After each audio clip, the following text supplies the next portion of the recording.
ان الحمد للہ والصلاة والسلام علی نبی۔ سورہ علق کا نزول اور سیرت طیبہ کا اہم پہلو۔ رسول کریم صلی اللہ تعالی علیہ وسلم پر پہلی بار نور وحی کا آغاز اور ام المومنین حضرت خدیجۃ الکبریٰ سلام اللہ علیہا نے ہدیہ نعت کس طرح پیش کیا، ان کو جاننے کی کوشش کرتے ہیں۔ رسالت مآب صلی اللہ تعالی علیہ وآلہ وسلم بعثت سے قبل، بعثت کا مطلب ہے اعلان نبوت سے پہلے، غار حرا میں جا کر عبادت کیا کرتے تھے۔ یہ غار حرا کیا ہے؟ مکۃ المکرمہ سے قریب پہاڑ کی چوٹی پر ایک غار ہے۔ اللہ تعالیٰ نے مجھے بھی اس کی زیارت کی توفیق دی ہے، بلکہ بارہا اس میں حاضری اور نفل پڑھنے کی سعادت سے بھی نوازا ہے۔ تو رسول کریم صلی اللہ علیہ وسلم غار حرا میں جا کر قیام کیا کرتے۔ کچھ دنوں کا توشہ سفر آپ ساتھ لے جاتے، وہیں قیام کرتے اور عبادت کرتے۔ پھر جس وقت توشہ ختم ہوتا تو آپ نیچے اترتے، گھر تشریف لاتے، خدیجۃ الکبریٰ سلام اللہ علیہا پھر کچھ کھانا تیار کر کے دے دیتی۔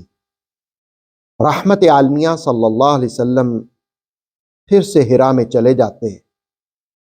حرا کی خلوتوں میں عبادت اور اللہ کی یاد، اللہ کا ذکر، اسی میں مشغول تھے کہ جبرائیل امین کی آمد ہوئی۔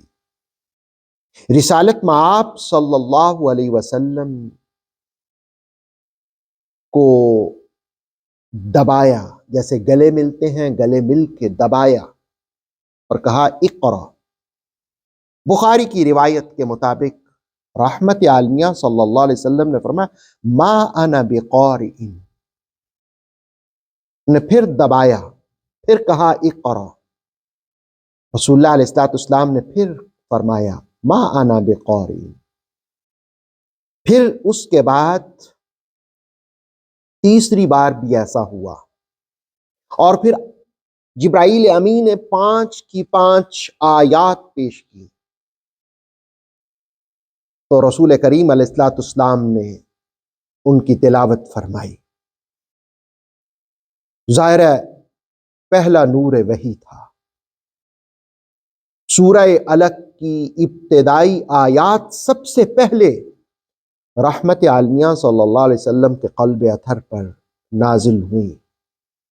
ایک کیفیت جس میں جسم پر لرزہ طاری تھا،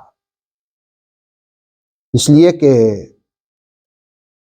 قرآن نے خود کہا اگر یہ پہاڑوں پر بھی نازل ہوتا تو وہ ریزہ ریزہ ہو جاتے۔ رحمت عالمیہ صلی اللہ علیہ وآلہ وسلم اسی کیفیت میں گھر تشریف لائے، اپنی رفیقہ حیات خدیجۃ الکبریٰ کو سارا واقعہ سنایا۔ رفیقہ حیات جو کہ انتہائی دانش مندانہ فراست رکھتی تھیں، عرض کرنے لگیں یا رسول اللہ صلی اللہ علیہ وسلم، یا محمد، اے میرے سرتاج، آپ کسی بھی معاملے میں اندیشہ مت کریں، اللہ کی قسم اللہ آپ کو کبھی رسوا نہیں کرے گا۔ پھر خدیجۃ الکبریٰ حضور کی نعت کہتی چلی گئیں۔ بخاری کی روایت کے مطابق آپ نے کہا کہ آپ صلہ رحمی کرتے ہیں، آپ لوگوں کا بوجھ برداشت کرتے ہیں، آپ ناداروں کی مدد کرتے ہیں، مہمان نوازی آپ کا شعار ہے، آپ لوگوں کی مصیبت کے وقت ان کے مدد کرتے ہیں۔ رسالت مآب صلی اللہ تعالی علیہ وسلم کی یہ نعت کہتی چلی گئی۔ اس سے قبل حضور پر جو کیفیت طاری تھی تو رسول اللہ علیہ السلام نے خدیجۃ الکبریٰ ہی سے کہا تھا زمیلونی زمیلونی، مجھ پر کمبل اڑا دو۔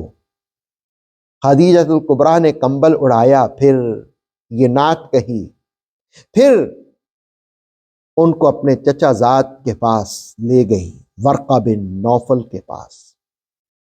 پھر جو کچھ انہوں نے کہا انشاءاللہ وہ ہم سورہ علق کی پہلی آیت کے ضمن میں جاننے کی کوشش کریں گے۔ سیرت طیبہ کا یہ اہم حصہ ہے کہ رسالت مآب صلی اللہ علیہ وسلم پر پہلی مرتبہ نزول وحی کیسے ہوا، کہاں پہ ہوا؟ غار حرا میں ہوا۔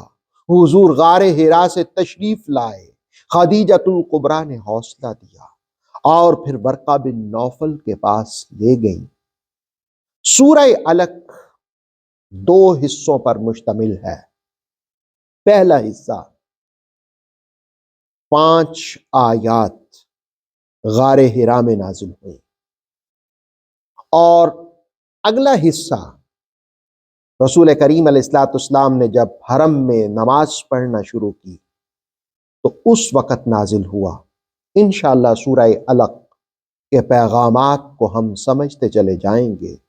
اللہ ہمیں عمل کی توفیق سے نوازے۔ اوتھینٹک اسلامک نالج کے لیے نور وحی یوٹیوب چینل کو سبسکرائب کیجئے، بیل آئیکن کو پریس کرنا مت بھولیے۔ نور وحی فیس بک، انسٹاگرام اور ٹک ٹاک پیج کو بھی فالو کیجئے تاکہ ہماری ہر نیو ویڈیو آپ تک بر وقت پہنچ سکے۔